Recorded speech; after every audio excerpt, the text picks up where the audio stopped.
Hello there. Hi, it's me 𝘠𝘠𝘀𝐿 again, and we are still talking about one of my favorite lines, one of my favorite openings, Schliemann defense or Schliemann Gambit. The other name is Jaenisch Gambit. And today I'm going to show the game, I would say most actually recent game, between two great players from today, world champion Vishy Anand against one of my favorite players, Vasily Ivanchuk. You know the joke when people asking who is the best player for whole time in chess history? The answer between many chess players is very simple. Ivanchuk at a great shape. When he is in a great shape, he is a monster. He is almost unbeatable. If you check the highest performances for the tournaments, I think only a few people was able to pull up at some point of the tournament like greatest performance. I think it was Ivanchuk, it was Topalov, those guys, Kasparov, but Ivanchuk truly genius because the way how he create, the way how he played, it's amazing. I mean, I was a witness when I was coaching U.S. women team at Olympiad in Khanty-Mansiysk, 2010. I was witness how he played the games against 𝘱𝑗abava, and I was simply shocked, impressed. So this time I impressed again because Ivanchuk had never ever, as a black side, played Schliemann Gambit. I guess the reason why he chose to play Schliemann Gambit because Teimour Radjabov played a few times, actually one time against Anand, and Anand couldn't get anything. And maybe Ivanchuk figured out, since 2008, Anand never met again Schliemann. And that's good chance for him to play again. Especially Anand kept playing the same line, and I guess that kind of makes Ivanchuk preparation easier. So d3. In my first lecture regarding this line, I told you the main line here remains castle. And now there is again many moves here. Not c3, it's a main line, as happening in my game against Chiurila at my first lecture about this line. And also we're going to discuss about moves queen d3 later on. In my next lecture, I'm going to show you the game, also a key game between Michael Adams and Teimour Radjabov. So Anand went here, knight c3.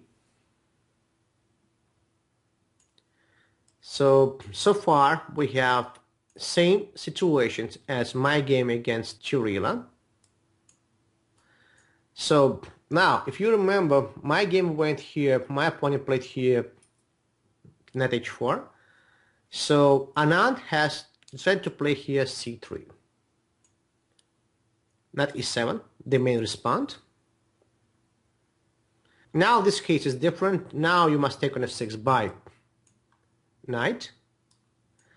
The main line here goes bishop h6. Typically what's going on, bishop h6, rook g8, and black having good position because they use the g file to attack, plus there's many pin situations. So this is very rich position for black to play. One of possible lines I can show you is this, queen d2, staying away from the pin, rook g4. There's one possible line. And after queen e8, black definitely doing okay because this is guy here, it's definitely weird. And black threatened to play queen h5 and then having this strong attack. So this is fine for black. This is one of possible lines what could happen to white if they played bishop h6 here. Maybe you can try to handle this position similar as I played against Chiurila. I mean, actually, as Chiurila could play against me by capturing this way.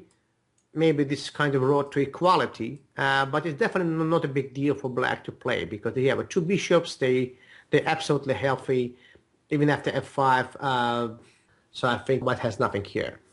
All right, so Anand has decided to play here took. Yeah, the first moment when I'm saying about Ivanchuk, why he is great, because the guy never played this line. And I've been playing this line for many years, and in fact, I thought most of the times when I'm dealing with this confrontation between bishops, to pull back bishop on b6. It's true. That's what I thought. I was surprised to see how 𝘰𝘏𝑘 handled this position very nicely and without having any experience of playing this line ever in his life. And he handled this position like he always plays this line. I mean, unbelievable. He took it. The first move, and immediate novelty. I mean, people have been trying to play here f5. I played here f5 a few times, and I never actually reach full equality because not g5 move, for instance. Or if he plays c6, he plays like bishop d3. Still, there is no full equality. First move, amazing. Knight g6. Looks like you must keep your knight around e7 to support f5. But what 𝘰𝘏𝑘 does, he actually stalled square h4, and now he's not letting white knight to jump on h4 and control f5 square. And it keeps white to be in a mystery. Now, what do they do? I mean, they have to control f5 square. f5 is coming. This guy out of order on f3. So I'm played here knight d2, the only move I would say. c6, again the only move. Now I can't play queen b6 because knight c4, so applying principle thinking from the end. 𝘰𝘏𝑘 played here bishop e6 to control c4 square. Rook f2, the only move again. Why? Because knight on d2, it's completely down, he's not doing anything. So Anand wants to play rook f2 and defend this pawn as an x-ray and make this guy moving here and here. Very natural moves. So far both sides playing very, precise. And now the move which I kind of expected. I thought 𝘰𝘏𝑘 could play here d5. And d5, I thought after d5, queen h5, maybe d followed by f5. But I guess the reason why 𝘰𝘏𝑘 didn't want to play this position is because it was too open and his king is kind of weak. So he's deciding to slow down a little bit. He's playing rook f7. Idea is very simple. He wants to connect the rooks and jump with a8 rook to g8 and create pressure by both files. Queen h5. Again, very normal move. Rook g8. Now, again, normal move rook e1. Why normal? Because he wants to free his knight and the pawn hanging. So obviously, he needs to have his rook to protect e3 pawn. And right on time, 𝘰𝘏𝑘 played here d5. This is an important moment to explain to you guys. 𝘰𝘏𝑘 could take on a2. I mean, he could take on a2, but he doesn't want to distract himself capturing those pawns because he wants to concentrate on his primary idea. He wants to control the center and move his pawn forward. I mean, it's nothing particular. It wasn't like, it was dangerous to take on a2. No, it just wasn't right. He doesn't want to have any problem with, let's say, miscarrying his pieces. He wants to control his position because he wants to make sure he would have real counterplay at the time when white would try to jump here. d5. So knight g3. Even some comment was saying this is the best move, but I think this is absolutely fine for black as well. I don't think so black has any problem here. Maybe it was the best chance for white to play because at least they've been trying to stop the pawn movement and kind of blockading f5 square. But I'm sure if you're trying to evaluate the position, I don't think so we have any problem here. So Anand plays knight g3. And I think, again, obviously it's hard for me to to judge or everything, but my expectation, maybe he missed d4 move here. d4, he attacked e3 square. ed must be taken here, and from human perspective, he must play here e5. Why? If you don't play here e5, then black knight will jump on e5, blockade the pawn movement, attack the bishop, and all these things happening. It's very, it's very bad. So I think e5 move is completely understandable. DC must be captured. Must be captured. It's all forced. Very simple move, bishop h4. And finally, black captured the pawn. So they won the pawn.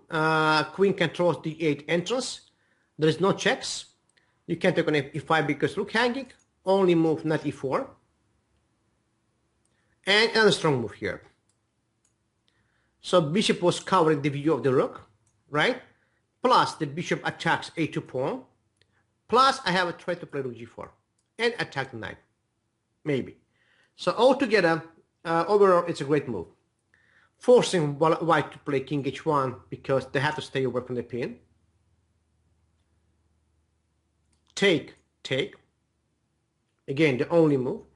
And I had mentioned to you guys, in general advice, when you play Schliemann Gambit, you must always stay aggressive. Remember this, because this variation is designed for aggressive players.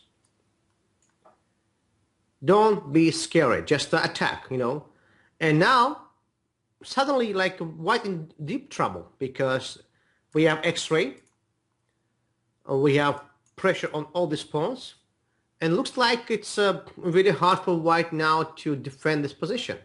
I think Anand found the best move, rook d1. Another strong move. Like keeping all pieces tight, It's very simple, but it's very strong. It keeps the pieces tight. It's also protect the e5 pawn, making sure my pawn is not going to hang, all together. So the only move. And now check this out. I love this move, honestly. Because most of us will play here bishop d5 almost instantly. Bishop d5, natural move. But I think he refused to play bishop d5, my expectation. I guess because of check. And if you do, like, say, king g7, there's a check, right? And then if you jump, let's say, king h6, then there is a kind of not g4 inconvenient move. If you play bishop f7, then at least white could play queen d2 and go for this endgame. Maybe it's still bad, supposed to be, but this could be kind of holdable, And in fact, it's still bad for white because down the pawn, I play bishop d5. I don't know, this kind of stuff. So, but 𝐻𝐸𝐿 just wants to play simpler. He played here h6.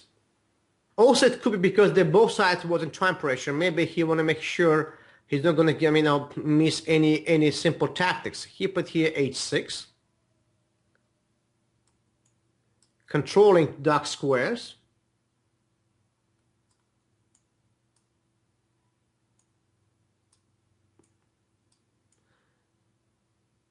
Very nice defense.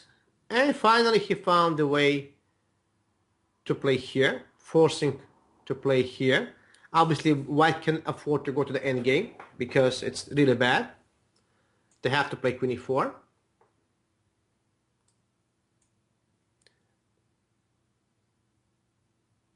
Well, now they can't really leave this diagonal because the mate on g2. If you take on g6, it's, as we talked before, it's still very bad endgame for white. So Anand played g4. He's trying to at least release the pressure from g-pawn. And now I think the only mistake made by 𝐻𝐸𝐿, he took on a2 right away. Maybe he meant take on a4 first and then capture the pawn, and that's absolutely hopeless for white. But I think he just missed the move order. He kind of interfered move order. After here, he missed queen e5, actually pawn hanging, and there is no checks and nothing. So now 𝐻𝐸𝐿 need to find really a nice win. But again, guys, that's the inaccuracy. That mistake is understandable because both sides, especially 𝐻𝐸𝐿, was in deep time pressure, and I guess that's the only mistake he made in a game. But luckily, he's still holding large advantage, and it's still winning the game. After queen e6, he forced this trade. Adam was trying to hold this position, but Ivánčuk's showing nice skills. Controlling dark squares, making sure the queen has no entrance here. All right, and finally, I'm reminding white about a pawn. So after a5, the black pawn also simply wants to get pushed forward as a possible line, right? So white looking for some kind of, complications. The only move, queen f4, I would say. I guess queen f6 was the simplest reaction, but Ivánčuk, I'm assuming, calculated the forced line. Most of the people, including Kramnik, for instance, Kramnik style of players, they will play here queen f6, defending g5 square, proposing trade, keeping my eye on e5 knight. It's really hard for me to say why Ivánčuk did play that move. Maybe because of queen d4. I'm not sure. In fact, it's after bishop d5. It's still clearly winning for black again. Ivánčuk went concrete a4. So g5, the only chance for white to continue the game. HG. Looks like, according to the engine, when I put in the engine was saying the best move here, it's a3. A3, but after c4, it was suggesting very tricky line, bishop c4, which may be missed by Ivánčuk, because here, so we can't take on c4 since the pawn passed the queen, so the only move, queen g5, and now we have. Yeah, but that's very complicated win. It's really hard to see it when you play your own game. It's really hard to see it, this case, like you actually promote the pawn. The whole point is there is no smart check. If you play here, I play here. If you play queen c8, I have maybe queen f8, I guess. I'm assuming it's queen f8. Yeah, because main move shown by engine is knight e5. But knight e5 also loses because a1 queen, and now this is like amazing. It's really hard to see all this line.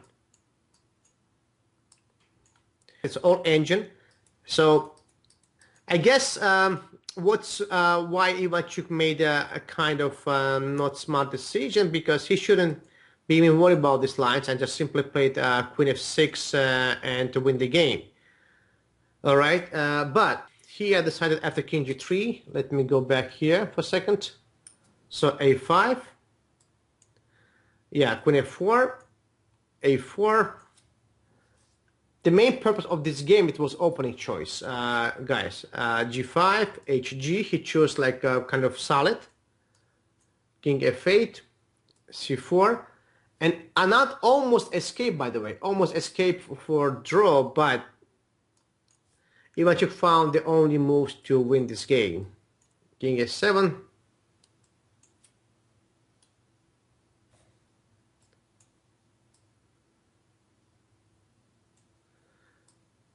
b6.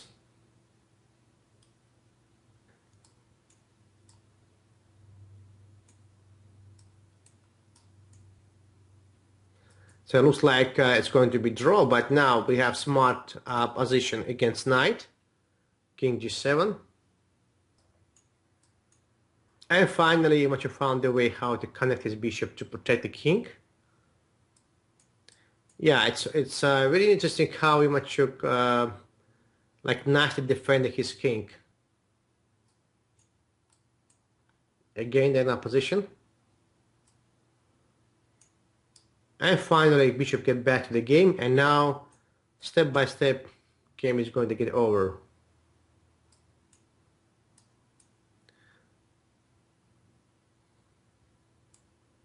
Making sure there's no checks.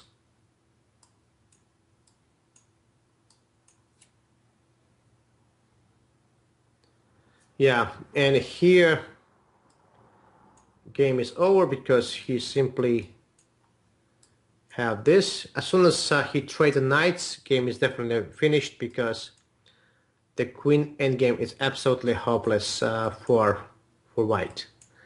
Again, I didn't analyze too much second part of the game because it wasn't the purpose of my lecture.